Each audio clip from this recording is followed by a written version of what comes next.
Hello everyone, welcome to This Week in Comics. I'm Sid and I'm here in Connections Banbury where we are every week. I say that to kind of make out that we've got more than one store, but we don't, it's just the one. So we are looking at comics that come out this week, which is the 18th of April 2018. Okay, so we're looking at the top 5 picks this week. I'm going to skip all the weekly books because I think you know Venomized is coming out. I think you know Sonic the Hedgehog is weekly for the first 4 issues, and if you didn't, I just kind of snuck a reminder in there anyway. But of course, the big book this week is DC's Action Comics 1000. Now, I'm super psyched about this for a few reasons. One, I really like Superman. I'm one of the few people who doesn't find the character boring or trite or played out or too good. I don't need a dark character, okay? I like Superman as he is. He's fine. So this is really cool for many, many reasons. Superman has been going for 1,000 issues. That's really cool. It's not quite 1,000 months because it went weekly for a while to kind of overtake Detective Comics. Otherwise, we'd be talking about Detective Comics 1,000, which we will be doing in like 9 months or so.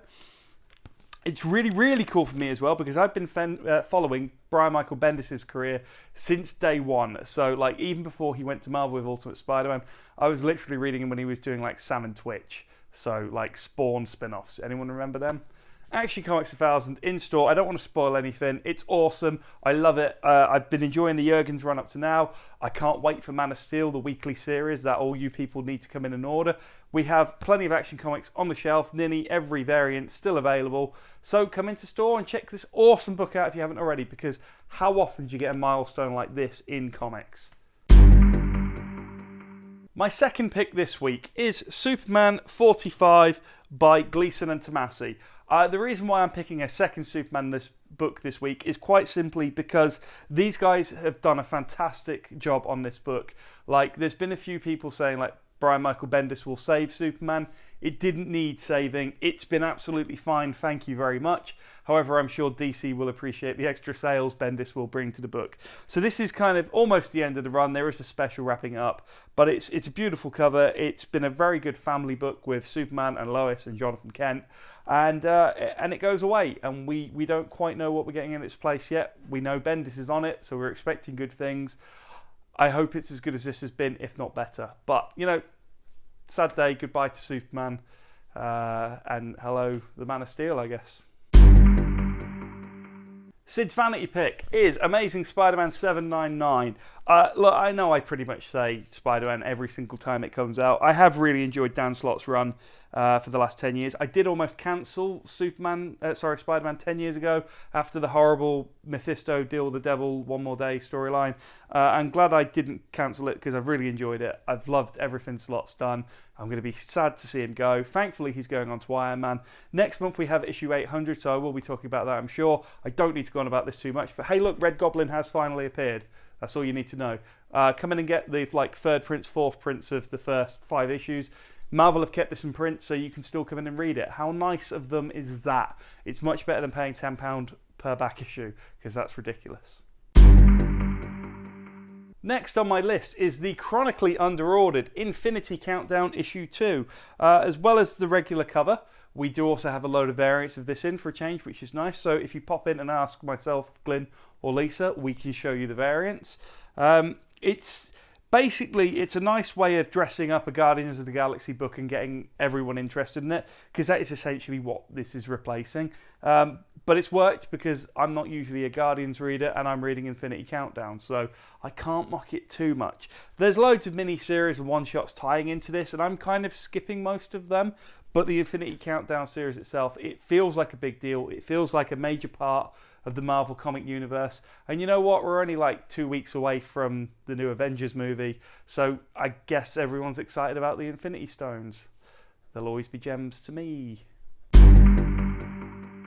So that's 2 DC books and 2 Marvel books. That usually leaves me with the obligatory indie comic choice. And so this week I'm going to pick my favourite indie comics on the stand, Mr. Miracle issue 8. Yeah, sure, it's printed by DC, but Tom King and Gerads are doing such an amazing job on this book. It feels like no other superhero book on the shelf. It truly feels like an amazing indie darling.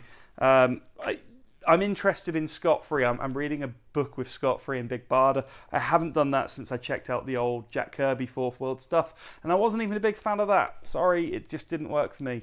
When we get old school, I tend to go more Marvel. It's fantastic. Like I said, there's nothing like it on the market.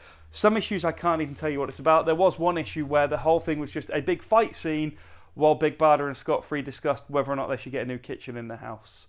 Somehow it works, somehow it's amazing. It always feels like there's an extra level going on behind this comic, which just adds to the overall narrative. It's one of the best books out there. If you've done Tom King's Batman or Vision or Omega Man, you know what you're getting with Tom King. You're getting a superb writer. My graphic novel pick this week might surprise some of you, and in some ways it won't surprise anyone. It is The Wake by Scott Snyder and Sean Murphy. I've never been the biggest fan of Scott Snyder, and I've certainly got a lot of flack from a lot of my customers about that, especially with the strength of New 52 Batman and Dark Knight Metal, which was just amazingly well received book. I am starting to soften on Scott Snyder. I'm currently reading his Detective Comics run. It is quite good fun. The Wake I found very much a book of two halves, because it is. The first 5 issues I loved. The second 5 issues I didn't get as much from, but I think I'm going to have to sit and read them again. It's a fantastic book with artwork by Sean Murphy. So the reason really why I'm plugging this one is because Dark Knight's Metal is like our second best-selling book in store, and Batman White Knight's our best-selling book in store.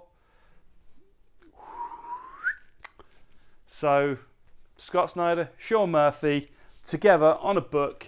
It's absolutely worth checking out. The artwork's fantastic, and at least half of the story is pretty cool. So, you know, I mean, there's an honest review, right? The first half of the story is really good.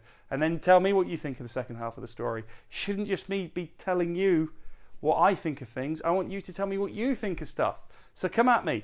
Hit me up below in the comments section. Let me know what you think of all the comics I reviewed. If you think there's a book that I should be picking and I haven't, tell me that. That's it. We're out. I'm not going to do a closing thing. This will do. We will see you next week for This Week in Comics or whatever it's called. We'll see you then.